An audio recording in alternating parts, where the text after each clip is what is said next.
Okay, this is our Y run. So I'm going to show the general setup, kind of talk through the drill, and then there's two main versions here. So the first one would be like a premeditated or a known version of the drill, where you as the coach are saying, okay, on this rep, you're going to break to your left. Ready? Go. They run from the start to the change of direction point.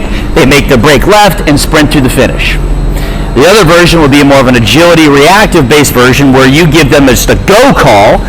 When they get to about the 6, 7, or a couple of paces away from the change of direction point, you're going to give them the direction. So they have to react to your word and your cue. Boom, they make their move and go without losing speed here. So those are your two versions, so a reactive or like agility-based version, and then something that's a bit more premeditated and known to kind of help them practice the drill before we start throwing random cues and stuff at them. So the number one thing we're trying to accomplish here, two of them, is obviously we're working acceleration, right? We want to get as much speed as possible from here to the change in direction point quickly.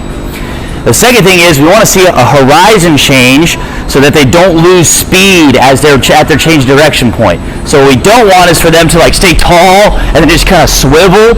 We want to see them, right? They're in that good, they're building speed, boom, they drop and they make their move.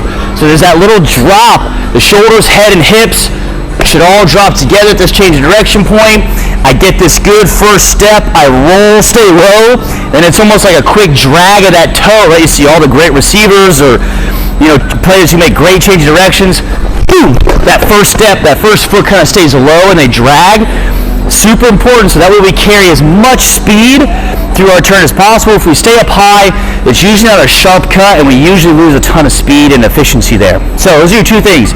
Bunch of speed at our starting point, this like first sprint, and then a quick drop of horizon change, boom, and then finish through strong. As far as setup, this is a very mini version of this, but as far as setup goes, I'm always going to put it in the description. The width and the distance here will change, kind of depending upon where the athlete is in the progression, but let's say I call for 10 yards forward, 10 yards out. So from the change of direction point, that would mean you walk 10 paces forward, and then from that center line, you would go 10 to your left, 10 to your right. Right, that's going to give them a nice wide Y.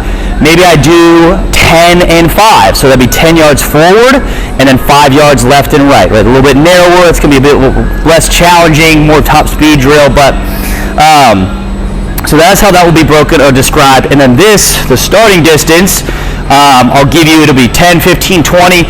Usually a shorter version means that we're working like we're just starting the drill. They're not going to have as much speed to kind of contend with, so it makes it a little bit easier on them. But this is our Y run drill.